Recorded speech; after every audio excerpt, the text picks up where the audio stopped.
Hello, welcome to Lemon Series, where we talk anything and everything entertainment. I'm, of course, Lemon himself, Zeke Limon, and this is Crash right here. I don't think he wants to be on camera, but this is my review for Secret Invasion. But before we get into that, let's get the house cleaned out of the way, shall we? I'm going to need you to leave a like, comment below, let me know your thoughts of Secret Invasion, and leave a subscribe on this channel. Leave a subscribe to this channel, as all of those help me grow into my YouTube career. I would greatly appreciate it. Now, let's get into the review. So Secret Invasion, as I'm sure most of you know, because you're probably the only people who watched it, because there really wasn't a lot of viewership with the show, which kind of breaks my heart. Stars Samuel L. Jackson as Nick Fury, and this is about the war with the Skrulls that are going against the humans. Now, I'm just going to be talking about the show overall. I'm not going to be talking about the finale in particular. I'm talking about all 6 episodes. If you want to hear my thoughts on each individual episodes, I give my quick thoughts on TikTok right after each episode. You can head over there. Link will be in the description below. Alright, so now let's get into Secret Invasion. So the thing with the Marvel shows is they always do the 6 episodes, right? Some have done it well, or they do the 6-hour thing. They do the 6-hour thing. And some episodes do it well. I still think WandaVision is the best one.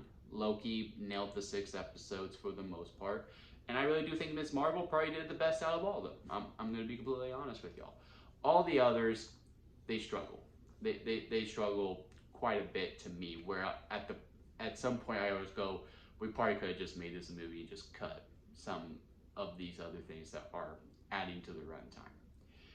And where does Secret Invasion lie? To me, it lies within that, yeah, no, we probably should just made this a movie, make it 2 hours and 30 minutes of anything, which is right in the middle of the 6 hours, and cut some things out. What would be those things I cut? I truly don't know, because it starts off so strong.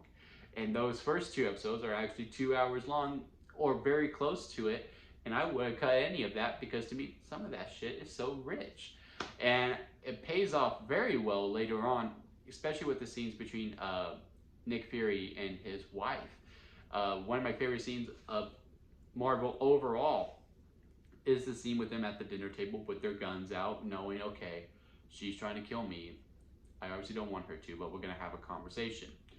And, I mean, that ending beat of, I don't know if we need to renew our vows or get a divorce, really just cracks me up because of the time spent within those first 2 episodes. And then after that, it just really starts to struggle. The second half, episodes 4, 5, and 6, you could tell they were rushing. And the episodes were smaller too. I don't get that. I truly don't. And this villain that we built up with Gravik, well, at first he's like very smart. He's very thought-provoking.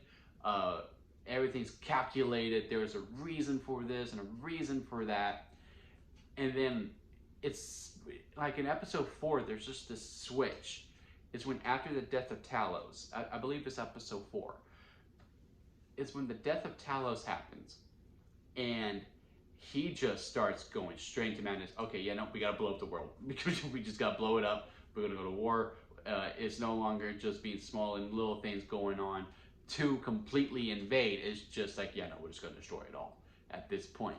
And he just really started becoming a mustache twirling villain, as opposed to, yeah, there's a lot more to him.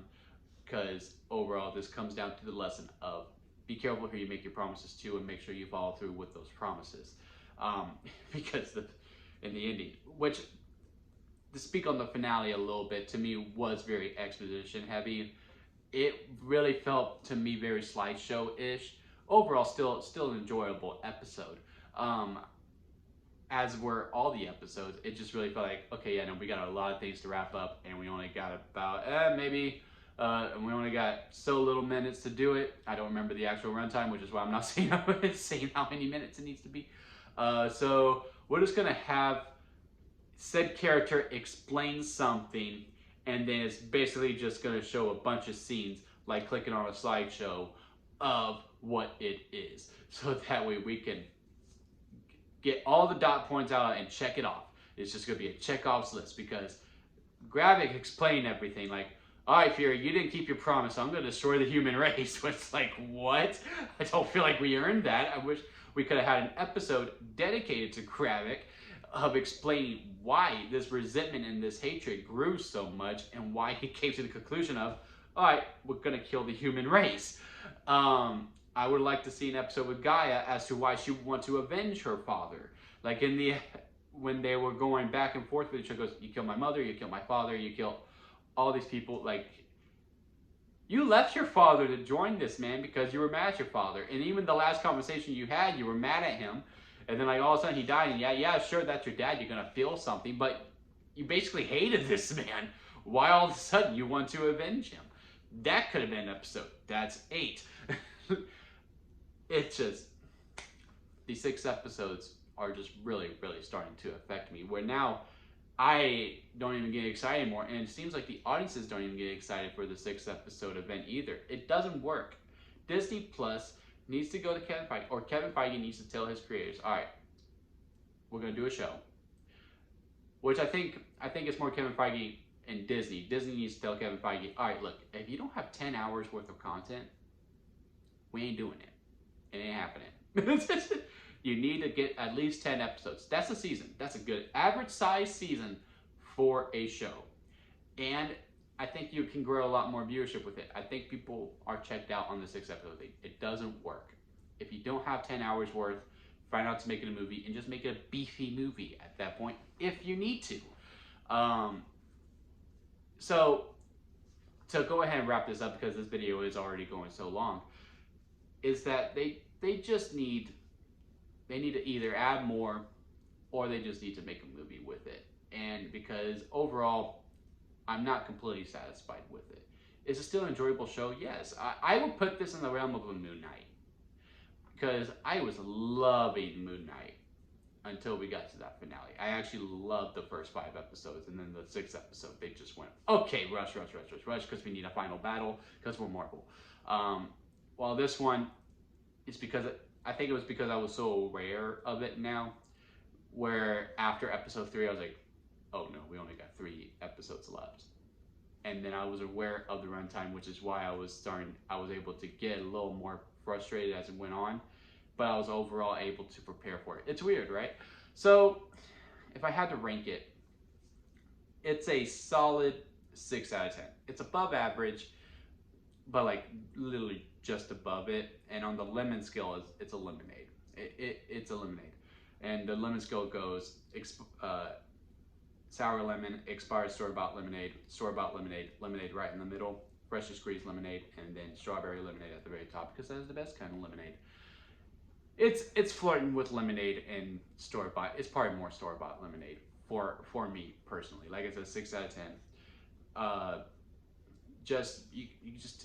It always boils down to runtime. If I had to guess, is that they film all of it in one. They shoot all of it in one.